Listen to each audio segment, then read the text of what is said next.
ಹಳೆಯ ಚಿನ್ನದ ಒಡವೆನ ಅಧಿಕ ಬೆಲೆಗೆ ಮಾರಬೇಕೆ? ಅಂದ್ರೆ ಆಟಿಕಾಗೆ ಕಾಲ್ ಮಾಡಿ 8880 ಅಟ್ಟಿಕಾ ಗೋಲ್ಡ್ ಕಂಪನಿ.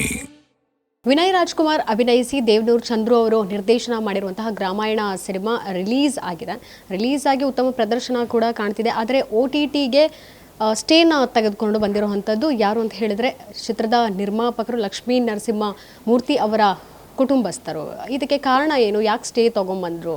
ಸಿನಿಮಾ ಚೆನ್ನಾಗಿ ಹೋಗ್ತಾ ಇರುವಂಥ ಸಂದರ್ಭದಲ್ಲಿ ನಿರ್ಮಾಪಕರ ಕುಟುಂಬಸ್ಥರೇ ಯಾಕೆ ಸ್ಟೇ ತೊಗೊಂಬಂದರು ಅನ್ನುವಂಥದ್ದನ್ನು ಮಾಹಿತಿಯನ್ನು ಕಲೆ ಹಾಕೋದಕ್ಕೆ ಇವತ್ತು ಅವರ ಕುಟುಂಬಸ್ಥರಿದ್ದಾರೆ. ಅದರಲ್ಲೂ ಸಹ ಅವರ ಪುತ್ರ ಲಕ್ಷ್ಮೀ ನರಸಿಂಹ ಮೂರ್ತಿ ಅವರ ಪುತ್ರ ಆಗಿರುವಂತಹ ಮನೋಹರ್ ಅವ್ರನ್ನ ಮಾತಾಡಿಸ್ತಾ ಹೋಗ್ತೀನಿ.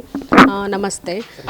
ಈಗಾಗಲೇ ಕೋರ್ಟಿಂದ ನೀವು ಸ್ಟೇನ ತೊಗೊಂಬಂದಿರೋವಂಥದ್ದು, ಡಿಟೇಲ್ಡಾಗಿ ಇದ್ರ ಏನಾಯಿತು, ಎಲ್ಲಿಂದ ಶುರುವಾಯಿತು ಸಮಸ್ಯೆ, ನಿಮ್ಗೆ ಯಾವಾಗ ಗಮನಕ್ಕೆ ಬಂತು, ಜೊತೆಗೆ ಸ್ಟೇ ಏನಕ್ಕೆ ತೊಗೊಂಬಂದ್ರಿ? ಸೊ ಇಲ್ಲಿ ನಾವು ಸ್ಟಾರ್ಟಿಂಗಲ್ಲೇ ಪ್ರೊಡ್ಯೂಸರ್ ನಮ್ಮ ಅಪ್ಪ ಆಗಿದ್ದರು. 18ನಲ್ಲಿ ಸ್ಟಾರ್ಟ್ ಆಯಿತು ಫಿಲಮ್. ಸೊ ಚೆನ್ನಾಗೇ ಹೋಗ್ತಿತ್ತು. ಆಲ್ಮೋಸ್ಟ್ ಒಂದು 19-20ವರೆಗೂ ಫಿಲಮ್ ಸ್ಟಾರ್ಟ್ ಆಗಿತ್ತು. ಆಗಿ ಎಲ್ಲ ಶೂಟಿಂಗ್ ಎಲ್ಲ ಆಗಿ ನಮ್ಮ ತಂದೆ ತೀರ್ಕೊಂಡಿದ್ದು ಜುಲೈ 3rd. ಅದಕ್ಕಿಂತ ಮುಂಚೆ ಎಲ್ಲ ಶೂಟಿಂಗ್ ಎಲ್ಲ ಆಗಿ ಒಂದು 60% ಆಗಿತ್ತು ಫಿಲಮ್. ಬಟ್ ಅದಾದಮೇಲೆ ಅವರು ಸತ್ತಾದಮೇಲೆ, ತೀರ್ಕೊಂಡಾದ್ಮೇಲೆ ಸ್ವಲ್ಪ ಡಿಸ್ಪ್ಯೂಟ್ಸ್ ಇತ್ತು ಫಿಲಮ್ ಫ್ಯಾಮಿಲಿಯಲ್ಲಿ, ತುಂಬ ಡಿಸ್ಪ್ಯೂಟ್ಸ್ ಇತ್ತು. ಅದಕ್ಕೆ ನಾವು ಅಷ್ಟೊಂದು ಗಮನ ಕೊಡೋಕ್ಕಾಗಿಲ್ಲ ಫಿಲಮ್ ಕಡೆ. ಅದಾದಮೇಲೆ ಒಂದು ಹಂಗೆ ಇರಬೇಕಾದ್ರೆ ತುಂಬ ಮಾತುಗಳು ಬಂತು, ಫಿಲಮ್ ಟೇಕ್ ಓವರ್ ಕೊಡಿ ಹಂಗೆ ಹಿಂಗೆ ಅಂತ. ಸೊ ನಾವೇನು ಮಾಡಿದ್ವಿ, ನಮ್ಮ ಅಪ್ಪಂಗೆ ತುಂಬ ಇಷ್ಟ ಆಯಿತು ಫಿಲಮ್ ಮಾಡಬೇಕಿತ್ತು ಅಂತ. ಸೊ ಹಂಗೆ ಮಾಡ್ತಾಯಿದ್ರು. ಸೊ ಅದಾದಮೇಲೆ ದೇವನೂರು ಚಂದ್ರು ಅವರು ಎಲ್ಲ ಕರೆಸಿದ್ರು ಮಾತಾಡೋಕ್ಕೆ ಪೂರ್ಣಿಮಾ ಎಂಟರ್ಪ್ರೈಸಸಲ್ಲಿ. ಅಲ್ಲೋಗಿ ಮಾತಾಡಿದಾಗ ಅವ್ರು ಕೇಳಿದ್ರು ಫಸ್ಟು ನಮಗೆ ಕೊಡಿ ಇವಾಗ ಹಂಗೆ ಹಿಂಗೆ ಅಂತ. ಬಟ್ ನಾವೇ ಮಾಡ್ತೀವಿ, ಏನು ಅಷ್ಟೊಂದು ಸ್ವಲ್ಪ ಟೈಮ್ ಇಡ್ಬೋದು ಅಷ್ಟೇ, ಬಟ್ ನಾವೇ ಮಾಡ್ತೀವಿ ಅಂತ. ಬಟ್ ಅದಾದಮೇಲೆ ಕೂಡ ಅವರು ಚಂದ್ರು ಅವರು ನಮ್ಮ ಅತ್ತೆಗೆ ಕಾಲಿಗೆಲ್ಲ ಬೆಳ್ಕೊಂಡ್ರು. ಸೊ ಕೊಟ್ಬಿಡಿ, ನನಗೂ ಲೈಫ್ ಇದೆ ಹಂಗೆ ಹಿಂಗೆ. ಬಟ್ ನಮಗೂ ಕೂಡ ಇಲ್ಲಿ ಫಿಲಮ್ಗೆ ಇನ್ವೆಸ್ಟ್ ಮಾಡಿದ್ದೀವಿ ನಾವು ಕೂಡ. ಸೊ ಅದಾದಮೇಲೆ ಒಂದು ಇಯರ್ ಪಾಸ್ ಆದಮೇಲೆ ಅವ್ರು ಹೋಗಿ ನಮಗೆ ಗೊತ್ತಿಲ್ದಿರ, ನಮ್ಮ ಫ್ಯಾಮಿಲಿಗೆ ಗೊತ್ತಿಲ್ದಿರ ನಮ್ಮ ತಾಯಿ ಹತ್ರ ಬರ್ಸ್ಕೊಂಬಿಟ್ಟಿದ್ದಾರೆ. ಸೊ ಇಲ್ಲಿ ನಮ್ಮ ತಾಯಿ ನಮ್ಮ ಜೊತೆ ಇಲ್ಲ ಇವಾಗ. She is absconding, we don't know where she is.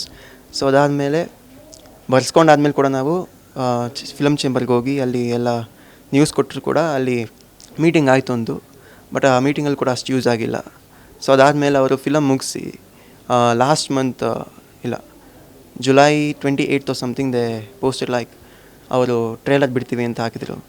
So ಅವಾಗ ನಾವು ತುಂಬ ಬೇಗ ಕೆಲಸ ಮಾಡಿ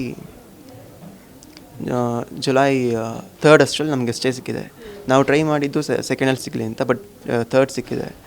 ಸೊ ಸ್ಟೇ ಸಿಂಪಲ್ ಆಗಿದೆ, ಎಲ್ಲ OTT ಆ್ಯಂಡ್ ಸ್ಯಾಟಲೈಟ್ ರೈಟ್ಸ್ ಮೇಲೆ ಸ್ಟೇ ಇದೆ ಇವಾಗ. ಸೊ ನಾವು ಹೇಳೋದು ಒಂದೇ, ಬಟ್ ನಾವು ಹೇಳೋದು ಫಿಲಮ್ಗೆ ನಾವು ಕೂಡ ಹಾಕಿದ್ದೀವಿ. ಸೊ ದುಡ್ಡೇ ಅವ್ರು ದುಡ್ಡು ಹಾಕಿ ನಾವು ದುಡ್ಡು ಹಾಕಿದ್ದೀವಿ. ಫಿಲಮ್ ಓಡಲಿ, ನಮಗೆ ಫಿಲಮ್ ಮೇಲೆ ಏನೂ ಇಲ್ಲ. ಫಿಲಮ್ ಚೆನ್ನಾಗಿ ಓಡಲಿ, ಕಾಸು ಬರಲಿ, ಎಲ್ಲ ಚೆನ್ನಾಗಿರಲಿ. ಬಟ್ ಇಲ್ಲಿ ನಾವು ದುಡ್ಡು ಹಾಕಿದ್ದೀವಿ. ಸೊ ನಮಗೂ ಇಲ್ಲಿ ಜಸ್ಟಿಸ್ ಸಿಗ್ತಿಲ್ಲ ಅಷ್ಟೇ, ಹಂಗಂತ ಹೇಳ್ಬೋದು. ಈಗ ತಂದೆ ತೀರ್ಕೊಂಡಾದ್ಮೇಲೆ ಸಿನಿಮಾ ಬಗ್ಗೆ ಅರ್ಧಕ್ಕೆ ನಿಂತಿತ್ತು ಅಥವಾ ಫುಲ್ ಶೂಟಿಂಗ್ ಎಲ್ಲ ಕಂಪ್ಲೀಟ್ ಆಗಿತ್ತು? ಫುಲ್ ಆಗಿರಲಿಲ್ಲ, ಆಲ್ಮೋಸ್ಟ್ ಒಂದು 60% ಆಗಿತ್ತು. ಅದಾದಮೇಲೆ ಸ್ಕೆಡ್ಯೂಲ್ಸ್ ಬ್ರೇಕ್ ಇರುತ್ತಲ್ಲ, ಫಸ್ಟ್ ಸ್ಕೆಡ್ಯೂಲ್ಸ್ ಆಗಿ ಸೆಕೆಂಡ್ ಸ್ಕೆಡ್ಯೂಲ್ ಆಗಿ 3rd ಸ್ಕೆಡ್ಯೂಲ್ಗೆ ಪ್ಲ್ಯಾನ್ ಆಗಿತ್ತು, ಬಜೆಟಲ್ಲಿ ರೆಡಿಯಾಗಿ ಶೂಟ್ ಮಾಡಬೇಕಿತ್ತು. ಅಷ್ಟರಲ್ಲಿ ಹಿಂಗಾಯಿತು.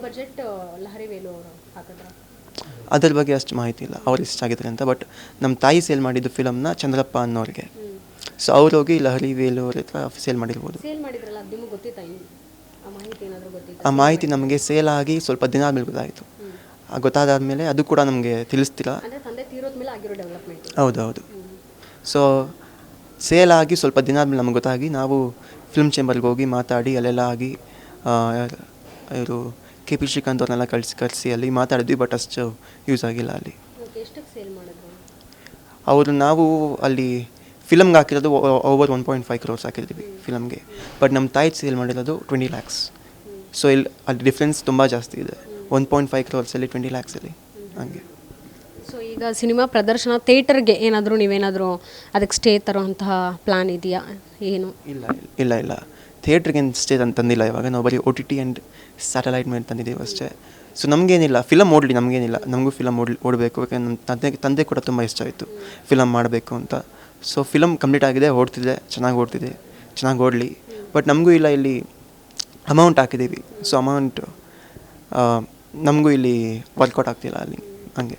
ಈಗ ಸಿನಿಮಾ ಟೀಮ್ ಕಡೆಯಿಂದ ಯಾರನ್ನ ಕಾಂಟ್ಯಾಕ್ಟ್ ಮಾಡಿದ್ರಿ? ಇಷ್ಟೆಲ್ಲ ಆದಮೇಲೂ ಸಹ ನೀವು ಹೇಳಿದ್ರಿ ತಾಯಿ ಕೂಡ ಸೇಲ್ ಮಾಡಿದ್ದು ನಮಗೆ ಗೊತ್ತೇ ಇಲ್ಲ ಅಂತ ಹೇಳಿದ್ರಿ. ದೇವನೂರು ಚಂದ್ರು ಅವರು ಆ ಸಂದರ್ಭದಲ್ಲಿ ನಿಮ್ಮ ತಾಯಿ ಜೊತೆ ಕಾಂಟ್ಯಾಕ್ಟ್ ಇದ್ದಾರೆ, ಇದ್ರ ಬಗ್ಗೆ ಅವ್ರಿಗೂ ಏನಾದರೂ ಗೊತ್ತಿತ್ತಾ? ಆಮೇಲೆ ಏನಾದರೂ ಮಾತಾಡಿದ್ರೆ ಟೀಮ್ ಅವರು ಯಾರ ಜೊತೆ ಕೋಆರ್ಡಿನೇಟ್ ಮಾಡ್ತಾ ಇದ್ದೀರಾ? ಇವಾಗ ಯಾರ ಜೊತೆನೂ ಇಲ್ಲ, ಬಟ್ ಸ್ಟಾರ್ಟಿಂಗಲ್ಲಿ ದೇವನೂರು ಚಂದ್ರ ಮತ್ತು ನಮ್ಮ ತಾಯಿ ಕೋಆರ್ಡಿನೇಟ್ ಇತ್ತು. ಸೊ ಆ ಮಾಹಿತಿ ಇದೆ ಅಷ್ಟೇ. ಅವ್ರು ಮಾತಾಡಿ ಅವ್ರು ಸ್ಟಾರ್ಟಿಂಗಲ್ಲಿ ಕೂಡ ಅವ್ರು ಬಂದಾಗ ಸ್ಟಾರ್ಟಿಂಗಲ್ಲಿ ಕೇಳಿದ್ರು 30 lakhs 40 lakhs ಕೊಟ್ಬಿಡಿ ಫಿಲಮ್ನ ಅಂತ. ಬಟ್ ನಾವು ಅಗ್ರಿ ಆಗಿಲ್ಲ. ಪೂರ್ಣಿಮಾ ಎಂಟರ್ಪ್ರೈಸಸ್ಸಲ್ಲಿ ಎಲ್ಲ ಬಂದು ಮಾತಾಡಿದ್ವಿ, ಬಟ್ ಆಗಿಲ್ಲ ಅಲ್ಲಿ. ಅದಾದಮೇಲೆ ನಮಗೆ ಗೊತ್ತಿಲ್ದಿಲ್ಲ ಸ್ವಲ್ಪ 6 months ಆದಮೇಲೆ ಸೇಲ್ ಆಗಿದೆ ಫಿಲಮ್ ಚಂದ್ರಪ್ಪ ಅವರಿಗೆ. ಓಕೆ, ಈಗ ಕಾನೂನು ಪ್ರಕಾರ ನಿಮ್ಮ ಲಾಯರ್ ಏನು ಹೇಳ್ತಿದ್ದಾರೆ?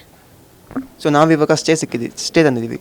ಇಲ್ಲಿ ನಮಗೆ ಎಂಡ್ ಆಫ್ ದಿ ಡೇ ನಮಗೆ ಮಾನಿಟರಿನೇ ಬೇಕಾಗಿರೋದು. ಯಾಕಂದರೆ ಅಮೌಂಟೇ ಆ ಅಮೌಂಟ್ ತರಕ್ಕೆ ನಾವು ಎಷ್ಟು ಕಷ್ಟಪಟ್ಟು ನಮಗೆ ಗೊತ್ತು. ಯಾಕಂದರೆ ಅವಾಗ ನಾನು 18 ಚಿಕ್ಕವನಾಗಿರ್ಬೋದು, ಬಟ್ ನಾನು ಅಲ್ಲಿ ಹೋಗಿ ನೋಡಿದ್ದೀನಿ ಶೂಟಿಂಗ್ ಸ್ಪಾಟಲ್ಲಿ ಹೆಂಗಿರುತ್ತೆ, ಎಷ್ಟು ಖರ್ಚಾಗ್ತಿದ್ದು ದಿನಕ್ಕೆ, ಅಮೌಂಟ್ ಎಲ್ಲಿಂದ ಬರ್ತಿತ್ತು ಅಂತ ನಾನು ಕಂಡಲ್ಲಿ ನೋಡಿದ್ದೀನಿ. ಸೊ ಇಲ್ಲಿ ಆ ಅಮೌಂಟ್ ತರಕ್ಕೆ ತುಂಬ ಕಷ್ಟಪಟ್ಟು ಹಾಕಿದ್ದೀವಿ. ಸೊ ಅದು ಇಂಜಸ್ಟಿಸ್ ಆಗುತ್ತೆ ಸಿಕ್ಕಿಲ್ಲ ಅಂದರೆ. ಈಗ ಶಶಿಕಲಾ ಅವರು ಕೂಡ ಹೇಳ್ತಿದ್ರು ಮನೆ ಹರಾಜು ಹಾಕುವಂತಹ ಒಂದು ಸಮಸ್ಯೆ ಈಗ ನಮಗೆ ಎದುರಾಗಿದೆ ಅಂತ. ಅದು ಏನು ಅಂತ ಅಂದರೆ ಮನೆ ಏನಾದರೂ ಮಾರಾಟಕ್ಕೆ ಇಟ್ಟು ದುಡ್ಡು ಏನಾದರೂ ಇದು ಮಾಡಿದ್ರೆ ಸಾಲಾಗಿಲ್ಲ ಏನಾದರೂ ಮಾಡಿದ್ರೆ ಹೇಗೆ ಇನ್ವೆಸ್ಟ್ ಮಾಡೋಕ್ಕೆ? ಫಿಲಮ್ಗೋಸ್ಕರ ಮಾರ್ಟ್ಗೇಜ್ ಮಾಡಿದ್ವಿ ಮನೇನ. ಸೊ ಆ ಮನೆ ಇವಾಗ ಆಲ್ಮೋಸ್ಟ್ ಸೇಲ್ ಇದಕ್ಕೆ ಬಂದುಬಿಟ್ಟಿದೆ. ಸೊ ಅದಕ್ಕೆ ಕಟ್ಟಲೇಬೇಕು ದುಡ್ಡು. ಸೊ ಹಂಗಾಗಿದೆ. ಎಷ್ಟು ಕಟ್ಟಬೇಕು? Almost over 2 crores. ಮನೆ ಮೇಲೇ ಅಡ ಇಟ್ಟಿರುತ್ತಾ? ಹೌದು, ಮನೆ ಮೇಲೆ ಅಥವಾ ಅದರ ಹ್ಯಾಂಡ್ ಲೋನ್ಸ್ ಎಲ್ಲ ಇರುತ್ತಲ್ಲ ಅದು ತಗೊಬಂದು ಹಾಕಿರೋದು. ಇದು ಪರ್ಮಿಷನ್ ಕೊಟ್ಟು ನಿಮ್ಮ ತಾಯಿ ಪರ್ಮಿಷನ್ ಕೊಟ್ಟಿದ್ದಾರೆ ಯಾವುದಕ್ಕೆ? ಮನೆ ಅಡ ಇಡೋದು ಅದು ಯಾರು? ಇಲ್ಲ ಮುಂಚೆ ಇದ್ದಿದ್ದು 17ನಲ್ಲಿ ಅಲ್ಲ 18 ಮಾಡಿದ್ದು. ಮನೆಯೆಲ್ಲ ಫಿಲಮ್ಗೋಸ್ಕರ ಇಕ್ಕಿದ್ದಷ್ಟೇ, ಅಮೌಂಟ್ಗೋಸ್ಕರ. ಓಕೆ, ಈಗ ನಿಮ್ಮ ಎಕ್ಸ್ಪೆಕ್ಟೇಷನ್ ಏನು ತಂಡದ ಕಡೆಯಿಂದ? ಈಗ ದೇವನೂರು ಚಂದ್ರ ಅವ್ರ ಜೊತೆ ಏನಾದರೂ ಮಾತಾಡಿದ್ರೆ ಅಥವಾ ಅವ್ರ ಕಾಲಿಗೆ ರೆಸ್ಪಾಂಡ್ ಮಾಡ್ತಿಲ್ವಾ? ಇಲ್ಲ, ಅವ್ರ ಜೊತೆ ಮಾತಾಡಿಲ್ಲ ಅಷ್ಟೊಂದು. ಅವರು ರೆಸ್ಪಾಂಡ್ ಕೂಡ ಮಾಡಲ್ಲ. ಮಾಡಿದ್ವಿ, ಟ್ರೈ ಮಾಡಿದ್ವಿ, ಇಲ್ಲ ಎತ್ತಿಲ್ಲ, ರೆಸ್ಪಾಂಡ್ ಮಾಡಿಲ್ಲ ಏನು ಕೂಡ. ಈಗ ಎಲ್ಲ ಕಡೆನೂ ಸಹ ಇದು ಸುದ್ದಿ ಆಗ್ತಿರೋವಂಥದ್ದು.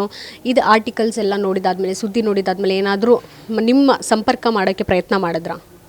ಇಲ್ಲ, ಟ್ರೈ ಮಾಡಿಲ್ಲ ಇನ್ನು ಯಾರು.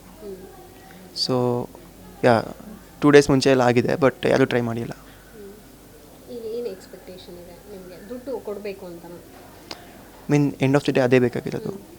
ಸೊ ಎಷ್ಟು ರಿಟರ್ನ್ ಆಗಬೇಕು ನಿಮಗೆ? ನಾವು ಹಾಕಿರೋ ಸ್ಪೆಂಡ್ರೆ ಸಾಕು, ನಮಗೇನು ಜಾಸ್ತಿ ಬೇಡ. ಅಂದರೆ 1 crore ನನಗೆ ಗೊತ್ತಿರೋ ಪ್ರಕಾರ 1.65 crore ಅಂತ ಇದೆ. Okay, S. ಅದಕ್ಕೆ ಡಾಕ್ಯುಮೆಂಟ್ಸ್ ಎಲ್ಲ ನಾವು ಕೋರ್ಟಿಗೆ ಕೊಟ್ಟಿದ್ದೀವಿ. ಸೊ ಕೋರ್ಟ್ ನೋಡುತ್ತದೆಲ್ಲ ಹೆಂಗೆ ಮಾಡುತ್ತೆ ಅಂತ. ಓಕೆ, ಶೂಟಿಂಗ್ ಸಂದರ್ಭ ಅಂತ ಹೇಳಿದರೆ ಶೂಟಿಂಗ್ ಮುಹೂರ್ತದಲ್ಲೂ ಸಹ ಅಣ್ಣವರ ಕುಟುಂಬ ಸಹ ಇತ್ತು. ಶಿವಣ್ಣ ಇರ್ಬೋದು, ಅಪ್ಪು, ಎಲ್ಲರೂ ಸಹ ಭಾಗಿಯಾಗಿದ್ದರು ಆವತ್ತಿಗೆ. ಎಲ್ಲರೂ ಚೆನ್ನಾಗಿದ್ದಂಥವ್ರು ಇವತ್ತು ತಂದೆ ಇಲ್ಲ ಅನ್ನೋ ಕಾರಣಕ್ಕೆ ಯಾರು ಸಪೋರ್ಟಿಗೆ ಬರ್ತಿಲ್ವಾ ನಿಮಗೆ? ಏನು? ಸೊ ಇಲ್ಲ, ಅಲ್ಲಿ ಅವಳಿಗೆ ಆಲ್ಮೋಸ್ಟ್ ವಿಷಯ ಹೋಗಿಲ್ಲ ಅನಿಸುತ್ತೆ. ಹಂಗೂ ಆಗಿರ್ಬೋದು. ನಾವು ಟ್ರೈ ಮಾಡಿದ್ವಿ, ಬಟ್ ಆಗಿಲ್ಲ ಅಲ್ಲಿ ಎಲ್ಲೂ ಕೂಡ. ಆಮೇಲೆ ಪುನೀತ್ ಅವ್ರು ಕೂಡ ಹೋಗಿತ್ತು ಇದು ವಿಷಯ. ಸೊ ಅವರು ಕರೆಸಿ ಚಂದ್ರಗೆಲ್ಲ ಹೇಳಿದರು ಫಿಲಮ್ಗೆ. ಚಂದ್ರ ಅವ್ರು ಸ್ಟಾರ್ಟಿಂಗಲ್ಲಿ ನಮಗೆ ಬಜೆಟ್ ಕೊಟ್ಟಿದ್ದು 1.65 crores for the whole movie. Full ಮೂವಿಗೆ ಇಷ್ಟ ಆಗುತ್ತೆ ಅಂತ. ಬಟ್ 60% ಫಿಲಮ್ಗೆ ಅಷ್ಟಾಗೋಗಿತ್ತು. ಸೊ ಅದಾದಮೇಲೆ ಇನ್ನೂ ಅಮೌಂಟ್ ಬೇಕು ಅಂತ ಕೇಳಿದರು. ಸೊ ಅವಾಗ ಅಪ್ಪು ಸರ್ ಅವಾಗೆಲ್ಲ ಮಾತಾಡಿದಾಗ ಅವರು ಕರೆದು ಬೈದರು ಚಂದ್ರು ಅವ್ರನ್ನ, ಇಷ್ಟು ಖರ್ಚಾಗಿ ಮಾಡಿಸ್ತಿದ್ದೀಯ ಹಂಗೆ ಹಿಂಗೆ ಅಂತ. ಆಮೇಲೆ ಬುದ್ಧಿ ಹೇಳಿ ಕಳಿಸ್ದಾದ್ಮೇಲೆ ಅವರು ಸ್ವಲ್ಪ ದಿನ ಆದಮೇಲೆ ನಮ್ಮ ತಂದೆ ತಿಳ್ಕೊಂಡಿದ್ದು. ಬಹುಶಃ ತಾಯಿ ಏನಾದರೂ ನಿಮ್ಮ ಜೊತೆಗಿದ್ದಿದ್ರೆ ಈ ಸಮಸ್ಯೆ ಎಲ್ಲ ಜಾಸ್ತಿ ಅಂದರೆ ಎಕ್ಸ್ಟೆಂಡ್ ಆಗ್ತಾ ಇರಲಿಲ್ಲ ಅನ್ಸುತ್ತಲ್ವಾ? ಇಲ್ಲ, ಅವರೇ ಬಿಟ್ಟು ಹೋಗಿರೋದು. ಸೊ ಅವ್ರದ್ದು ಫಾಲ್ಟ್ ಇಲ್ಲ ಇಲ್ಲಿ ಲಹರಿ ಅವ್ರಿಗೆ ಹೇಳೋಕ್ಕಿಂತ ನಮ್ಮ ತಾಯಿದು ಫಾಲ್ಟ್ ಇದೆ ಇಲ್ಲಿ. ಸೊ ಅವರು ಅವ್ರ ಜೊತೆಲಿಲ್ಲ ಇವಾಗ. V don't know where she is. ಅದಾದಮೇಲೆ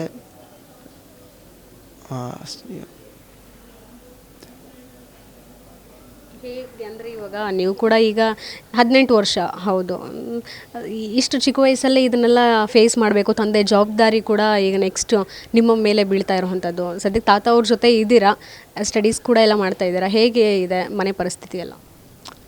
ರೆಸ್ಪಾನ್ಸಿಬಿಲಿಟಿ ತೊಗೋಬೇಕಾಗುತ್ತೆ. ಹಂಗೇನು ಬರ್ಡನ್ ಅಂತ ಏನಿಲ್ಲ ಇವಾಗ.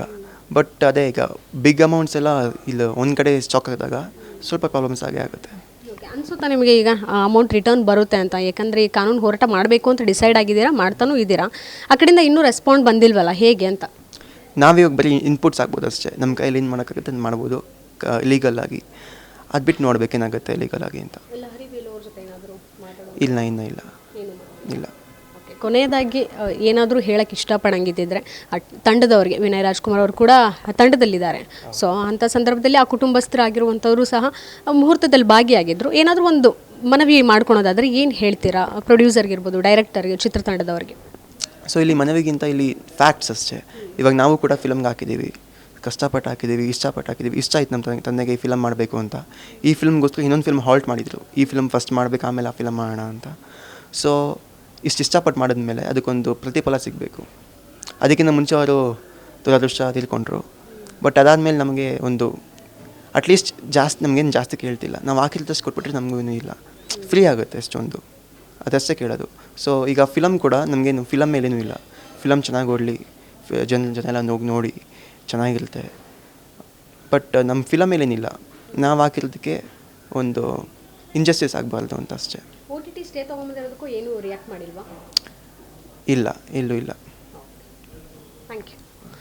ಇದಿಷ್ಟು ಮನೋಹರ್ ಅವರ ಮಾತಾಗಿತ್ತು. ಕ್ಯಾಮ್ರಾ ಪರ್ಸನ್ ವಿನಯ್ ಜೊತೆಗೆ Keerthi Patil, guarantee news, Bengaluru. Guarantee news, ಸುದ್ದಿ ಖಚಿತ, ನ್ಯಾಯ ನಿಶ್ಚಿತ.